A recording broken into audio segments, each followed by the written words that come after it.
মনে রাখবেন বিএনপির কিছু হবে না, আপনারাই আস্তে আস্তে ধ্বংস হয়ে যাবে।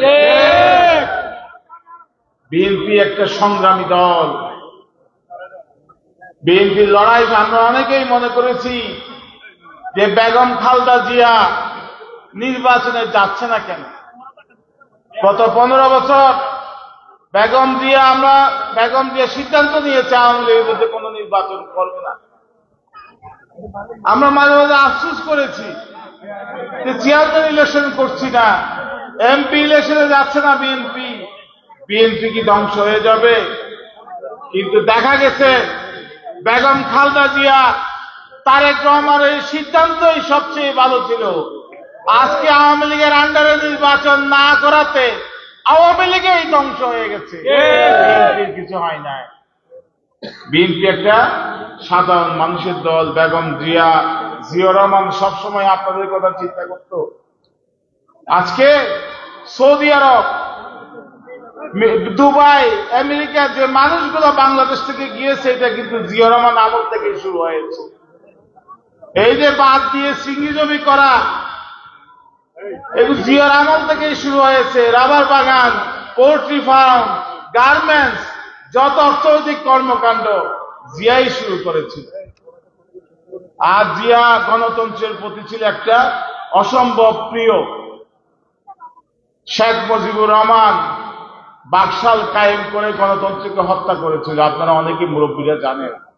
এক নেতার এক দেশ, দেশে গণতন্ত্র বলে কিছু ছিল না, সংবাদপত্রের স্বাধীনতা ছিল না, নির্যাতন ছিল। শেখ মুজিবুর রহমান একজন রাজনীতিবিদ হয়েও দেশে বাকশাল কায়েম করেছিল, এক নায়কতন্ত্র কায়েম করেছিল। কিন্তু জিয়াউর রহমান সাহেব তিনি সেনা প্রধান ছিলেন, সৈনিক ছিলেন, সৈনিক হয়েও তিনি দেশে গণতন্ত্র প্রতিষ্ঠা করেছিলেন, ভোটের অধিকার প্রতিষ্ঠা করেছিলেন। শেখ মুজিবুর রহমান আওয়ামী লীগকে নিজে বিলুপ্ত করেছিল, বাকশাল কায়েম করে। আর জিয়াউর রহমান এসে আওয়ামী লীগ, জামাত, মুসলিম লীগ যত দল আছে সব দলকে রাজনীতি করার অনুমতি দিয়েছে। শেখ সাহেবের সাথে জিয়াউর রহমানের পার্থক্য এইটাই। আমরা সব সময় জনগণের কথা চিন্তা করি। বাংলাদেশে এখন ভারতপন্থী দল, পাকিস্তানপন্থী দল, চায়নাপন্থী দল, আমেরিকাপন্থী দল আছে, কিন্তু আমরা বিএনপি, আমরা কিন্তু বাংলাদেশপন্থী দল। আমরা সাধারণ মানুষের দল, আমরা গরিব মানুষের দল। তাই বারবার আমাদের বিরুদ্ধে ষড়যন্ত্র হয়, বারবার বিএনপির বিরুদ্ধে ষড়যন্ত্র হয়। 19 বছর আমরা লড়াই সংগ্রাম করেছি। আমরা বলছি ভাই ভোটটা একটু দেন, মানুষ তো অনেকদিন ভোট দিতে পারে নাই, দেশে গণতন্ত্র চালু করেন। আমরা যখন ভোটের কথা বলি অনেকের আবার গাত্রদাহ হয়, অনেকে বলে ভোটের দরকার কি, দেশে আরো দেরি হোক, সংস্কার করতে হবে, এই করতে হবে, ওই করতে হবে। সংস্কার তো আমরা দিয়েছি, কর্মসূচি 31 দফা দিয়েছি। যারা সংস্কারের কথা বলে তাদের কর্মসূচি কই, তাদের রাজনৈতিক কর্মসূচি কই? তারা তো কোনো রাজনৈতিক কর্মসূচি দেয় নাই যে ইলেকশনে জিতলে কি কি করবে। আমরা 31 দফা দিয়েছি। আমরা বলেছি 2 বারের বেশি প্রধানমন্ত্রী হতে পারবে না। আমরা বলছি মানুষের ভোটের অধিকার নিশ্চিত করতে হবে, তাই তত্ত্বাবধায়ক সরকার দিতে হবে। আমরা বলেছি সুশাসন প্রতিষ্ঠা করতে হবে। আমরা বলেছি প্রধানমন্ত্রী, প্রেসিডেন্টের ক্ষমতার ভারসাম্য করতে হবে। আমরা তো সব কথাই দিয়েছি এখানে, তাদের নতুন কোনো কথা নাই। আমরা তো জনগণের কাছে 1 বছর 2 বছর আগে ওয়াদাবদ্ধ, আমরা যদি ক্ষমতায় আসি, জনগণ যদি আমাদের ভোট দেয়, তাহলে আমরা 31 দফা আমরা কায়েম করব। এর থেকে ভালো দফা আর কেউ দিতে পারে নাই। ঠিক সাহেব। তাই বন্ধুরা আমার, এই যে আজকে জাতীয়তাবাদীদের যে জার্নি, এটা মানুষের অধিকার প্রতিষ্ঠা করার জার্নি। আমাদের যে যাত্রা, মানুষ যাতে ভালো থাকতে পারে সেটার এই যাত্রা। আমরা মুখে এক কথা, অন্তরে আরেক কথা এইসব বলি না। আমরা যাই বলি, বিএনপি নেতা কর্মীরা সত্য কথাই বলি। তাই আমাদের জনগণের কাছে কখনো ক্ষমা চাইতে হয় নাই। এখন অনেক দল আসে, ফেসিবাদী বাকশালের জন্য ক্ষমা চাইতে হয়। আবার এমন অনেক দল আছে যারা মুক্তিযুদ্ধের বিরোধিতা করার জন্য ক্ষমা চাইতে হয়। বিএনপির তো ক্ষমা চাইতে হয় না। ভাইয়েরা আমার, ষড়যন্ত্র সবসময় থাকবে। একটা যন্ত্র নাকি কখনোই পুরান হয় না, এটার নাম হইল ষড়যন্ত্র। এটা বিএনপির বিরুদ্ধে আছে, কারণ হইল বিএনপির নামের মধ্যেই জাতীয়তাবাদী দল, যেটা জাতীয়তাবাদী নামের মধ্যেই আমাদের দেশপ্রেমিকতা আছে। নামের মধ্যে যেমন ধরেন আওয়ামী লীগ তো এটা আপনার বাংলা শব্দ না, এটা ফার্সি শব্দ, আর একটা হলো আরবি শব্দ। আর আমরা বাংলাদেশি জাতীয়তাবাদী দল, আমরা দেশের মানুষের দল, সাধারণ মানুষের দল। আমরা এইদিকে মঞ্চে যারা আছে এরা তো দায়িত্ব পালন করছে মাত্র। আমি বিশ্বাস করি যে আপনারা যারা আছেন, আপনারাই বিএনপির আসল শক্তি, আসল জনগণ। আপনাদের ভালোবাসা নিয়েই রাষ্ট্র ক্ষমতায় যেতে হবে। আপনাদের ভালোবাসা নিয়ে আমরা আওয়ামী লীগের মতো রাতের অন্ধকারে ভোট দিয়ে রাষ্ট্র ক্ষমতায় যাওয়ার সেই দিনও নাই, আমরা যাবও না।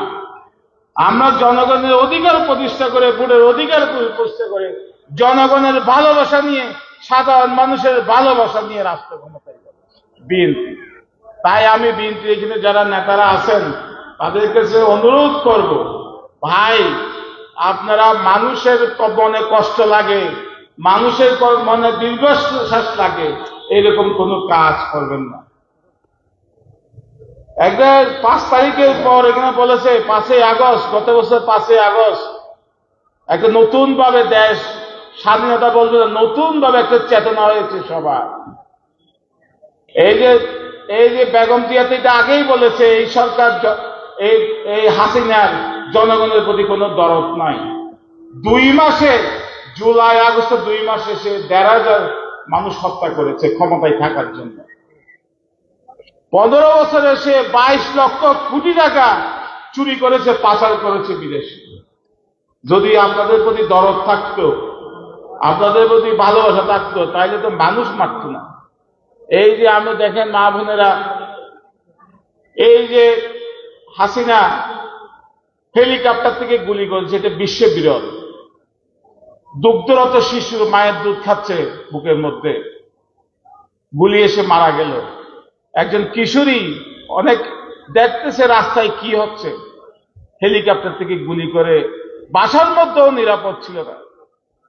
এইরকম প্রায় শিশু 18 বছরের নিচে 70 জনকে মেরেছে তারা। আর 1,500-এর মধ্যে বিএনপির নেতা কর্মী হত্যা করেছে প্রায় 500-এর মতো।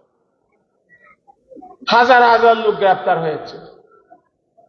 তো এই ফেসিবাদের বিরুদ্ধে আমরা জিতেছি ইনশাআল্লাহ, এবং ভবিষ্যতে আমাদের সবাইকে ঐক্যবদ্ধ থাকতে হবে, এই কথাটা বলতে চাই। আর আমি খুবই আনন্দিত হয়েছি।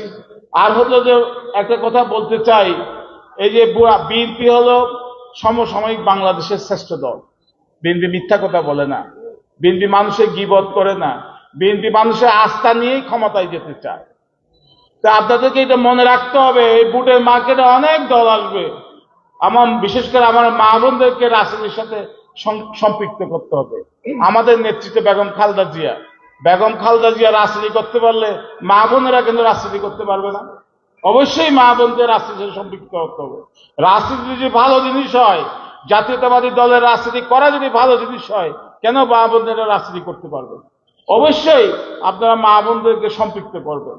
না হলে হবে কি, যে ভিতরে ভিতরে ষড়যন্ত্র করে একটা অন্যরকম একটা রাজনীতি ঢুকিয়ে দেবে মা বোনদের। এটা থেকে আমাদের বিরত থাকতে হবে। তো আজকে আমি অত্যন্ত খুশি হয়েছি, অনেক আপনারা এসেছেন মা বোনেরা, এবং আপনারা ধৈর্য সহকারে আমাদের বক্তব্য শুনেছেন। তো আমরা সকলেই মিলে, যদি আমরা মিলেমিশে নেতাদের সাথে কথা বলে একটা যদি কমিটি দিই, আপনারা সবাই মানেন কিনা একটু আমরা জানাইতে হবে, হাত তুলে। হ্যাঁ, এটা ঠিক আছে। ধন্যবাদ সবাইকে, এবং আমি আপনাদের সকলকেই আবারও কৃতজ্ঞতা এবং ধন্যবাদ জানিয়ে, এবং সবাই মিলেমিশে থাকবেন, কারণ বিএনপির বিরুদ্ধে ষড়যন্ত্র আবার শুরু হয়েছে, দেশি বিদেশি ষড়যন্ত্র। ওই যে বললাম, আমরা বাংলাদেশপন্থী দল, আমরা জাতীয়তাবাদী দল, আমাদের বিরুদ্ধে ষড়যন্ত্র হয়। জিয়াউর রহমান শহীদ হয়েছে 3.5 বছরের মাথায়, এবং টানা বেগম জিয়ারে কখনোই ক্ষমতায় থাকতে দেয় নাই। তো কোনো না কোনো আন্দোলন করে বেগম জিয়াকে ক্ষমতাচ্যুত করা হয়েছে, এবং বেগম জিয়ারে জেলে রাখা হয়েছে, তারেক জিয়া বাইরে, কারণ আমরা জাতীয়তাবাদী, আমাদের ভিতরে ষড়যন্ত্র থাকবেই। কিন্তু এই সমস্ত ষড়যন্ত্র জনগণকে সাথে নিয়ে আমরা এই ষড়যন্ত্রের জাল ছিন্ন করবে ইনশাআল্লাহ। আপনারা সকলে আমাদের সাথে থাকবেন, এই কথা বলে সবাইকে আবারও ধন্যবাদ জানিয়ে আমি আমার বক্তব্য শেষ করলাম। আসসালামু আলাইকুম।